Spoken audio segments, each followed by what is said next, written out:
everybody. Welcome to lesson number 4 in the second unit of our guitar course, our single string guitar course. I know I'm looking a little different today. I'm kind of letting my hair grow and just kind of a new look for me, so I hope you like it. Anyway, I wanted to show you guys a little bit at the beginning of the lesson, but we were going to kind of give us a little treat of what we're going to study in this next course or next lesson. So what I was trying to show you in my playing there is I was doing a lot of what I like to call motifs and playing phrases. Okay, even though I was playing over a kind of a funky rock groove there, a funky 2-chord groove. What I was trying to show you is it doesn't just have to be a bunch of flashy, repetitive, just kind of endless licks, right? I was trying to connect things together by playing motifs. That's what we're going to talk about in this lesson, is the idea of playing motifs, okay?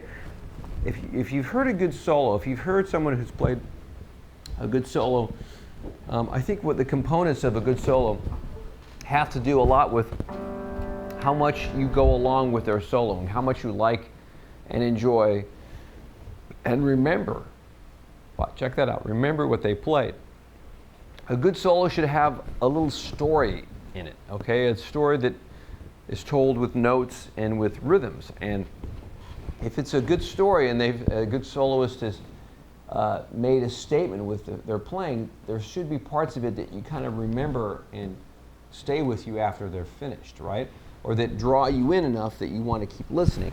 Someone that doesn't necessarily have a good theme to their soloing might play a lot of notes but not necessarily carry you in with what they're playing, okay? So what I'm going to try to show you in this lesson is how important it is to play with motifs and play things that have a compelling or engaging kind of reason to listen to them, okay?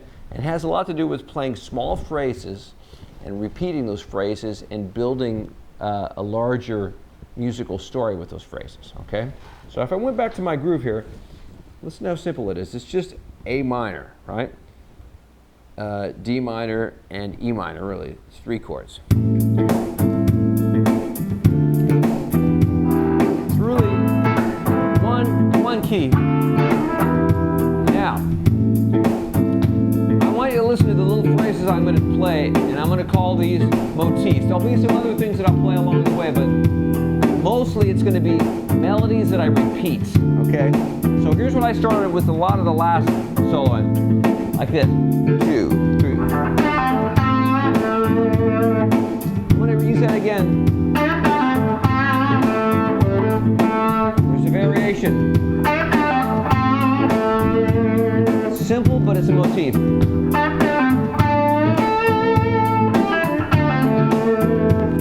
Okay, so that was about 16 bars of music right there. And I didn't really play a lot of different phrases. I kept it around pretty similar themes I was playing. It was pretty much this. Okay, and that phrase is kind of the building blocks for what I'm trying to say. I'm trying to make a story out of a beginning phrase, and then I'm going to build from that. And I played variations, right? But essentially, it's a motif, and I'm building on the motif, okay? So you can start with anything simple, and the key is repetition and variation. Repetition with slight variation, I should add, okay? So I want to start another phrase here, and I'm going to see if I can take it a step further now. Let's see. Here we go. 2, 3, 4.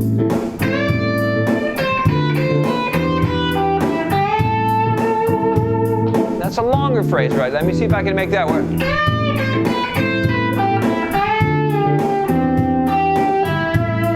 Yeah, I kind of made that fit, didn't I? Because I took my time.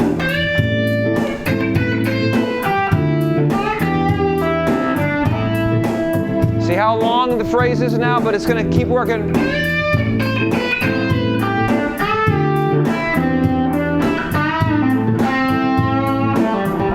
Now another thing.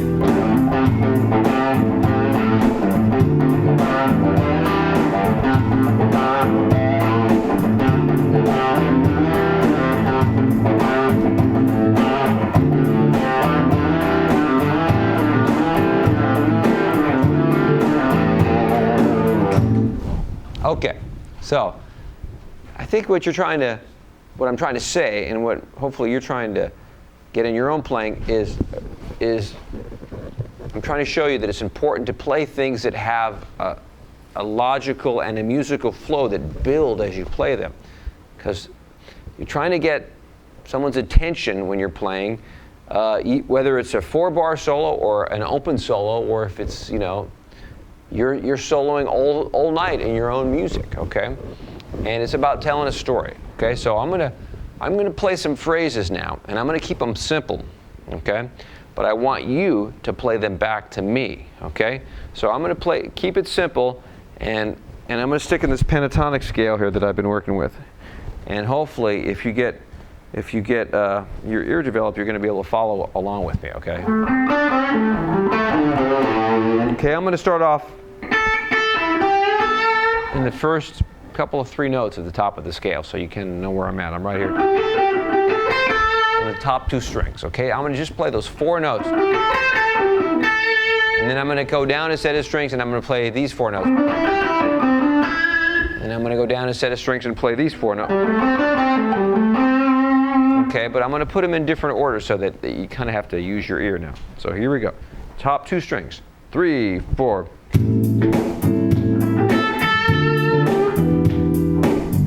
You can play that. Here it is. 1, 2, 3. And you would play 1, 2, 3. Now here we go. I'm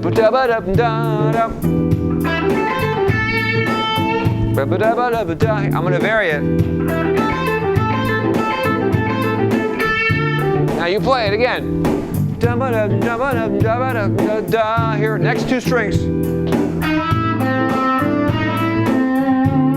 You repeat that. Okay, here we go. A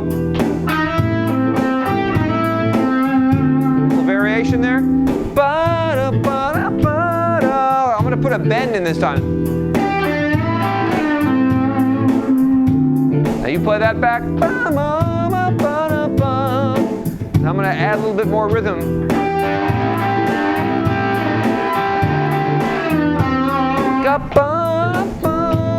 Now I'm going to put the top 3 strings together.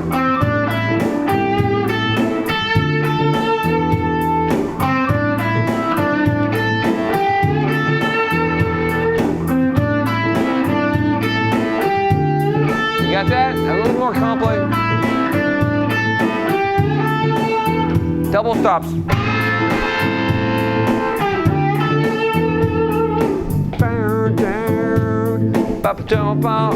I'll give that to you again.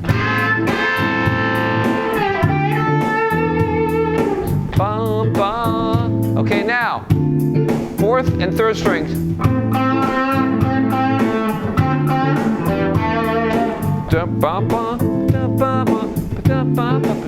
Again.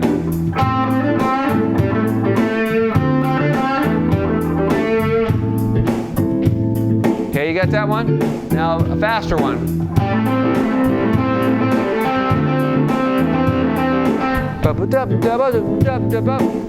Okay, I'm going to make it simpler now.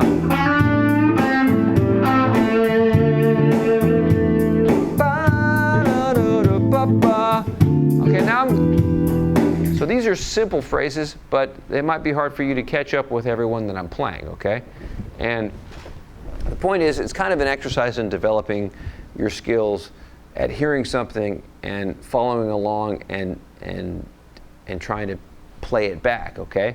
These are very good skills because as a musician, when you're playing with other players, you're constantly in a dynamic where you're having kind of a musical conversations with the other musicians, and your ability to react and respond to those situations is what makes you sound more exciting and dynamic when you're playing with other people.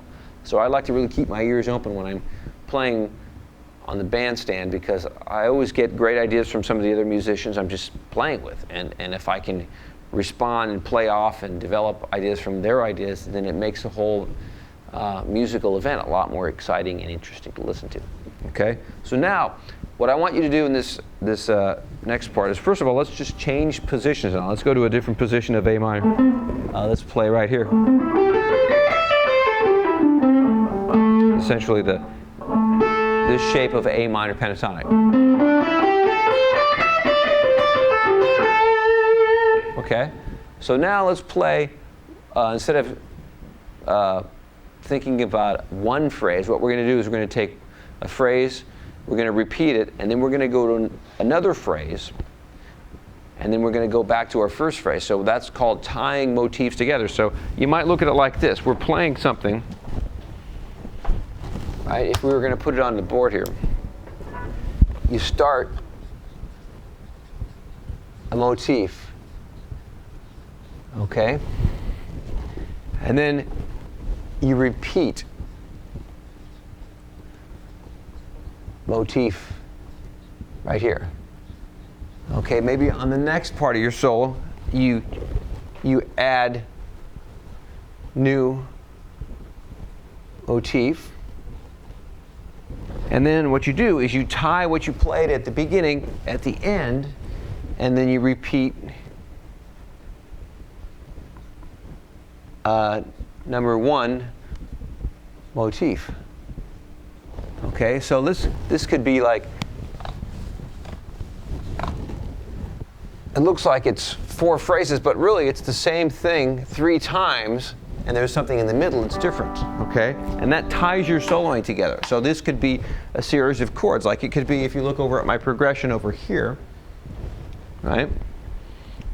See what I've got here? I've got a progression that is kind of a picture, it's a graphic picture of what I wrote right here. Here's 2 chords, 2 more chords, 2 more chords, and 2 more chords. And that's essentially what I'm trying to show you over here. I'm going to repeat, I'm going to play something, I'm going to repeat it here, maybe with a little slight variation, but then I'm going to go someplace else here, right? So it sounds like it's different, and then I'm going to bring back my first motif, and that's going to tie it all together. Okay, so let's go to a new groove now. In this case, it's I think it's G. Yeah. Okay, so main thing is you got to play something simple enough that you can remember what you played the first time after you've gotten to the end. Okay? So let's see what we can come up with. Here's our first, let's just play along with the chords first. 1, 2, 3, 4.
Okay, so it might have been a little hard to hear everything I was talking about right here exemplified in this chord progression, because sometimes what I would do is I would play my first motif, right, and then I would develop it a little bit more on the second motif.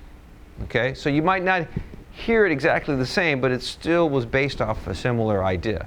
But by the third time I would play on my new motif, I would really try to go someplace else different with it, okay? And then by the time I came back to the end, I would try to recall what I played, once again, with maybe a slight variation. But it's essentially, I'm trying to tie it all together, okay? Let me do it one more time simple, and then you're going to do it and play along, okay? So let's in fact even start off by making one up before I even begin. How about if I do something like this? Like a real major sounding idea.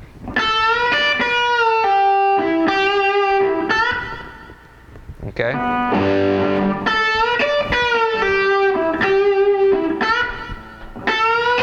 The only thing with that note's not going to sound good over the C chord. So I'm going to keep it, I'm going to do something different. I'm going to go like this.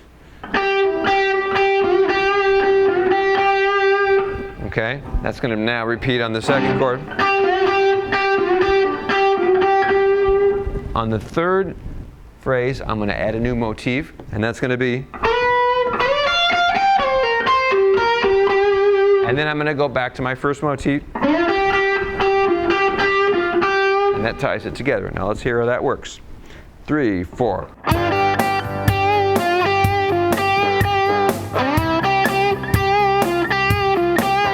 Third idea.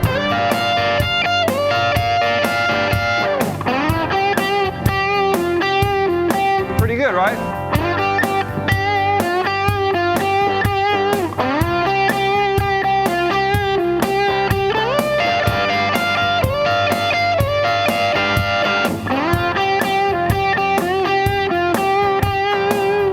Okay, so that was a really good example, very simple, but of motif playing, okay?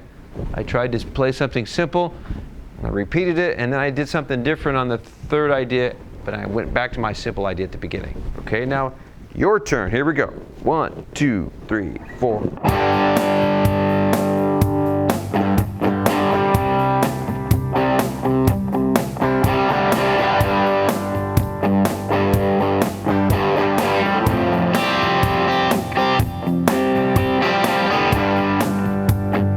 Keep them short so you remember them. If they're too long, you won't remember them.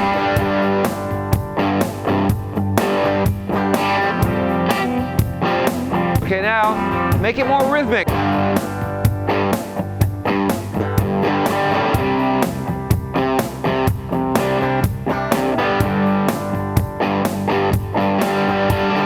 Okay, now repeat that again. Now change the position.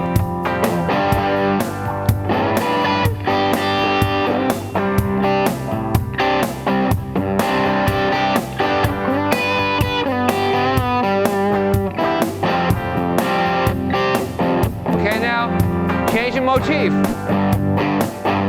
Repeat the motif.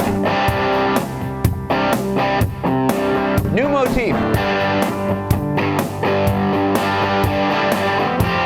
Okay, now I'm going to come in here. Here we go.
That's it for today's lesson. I want you to work on your motifs. Okay, make them musical. Listen to Axl Rose. No, listen to Slash. I'm sorry, Slash. Slash is great at motifs. Listen to the end of Sweet Child of Mine from Guns N' Roses. A lot of great playing on that record and a lot of great motifs coming out of Slash. All right, I'll see you next lesson. Dave Hill signing off. See you later.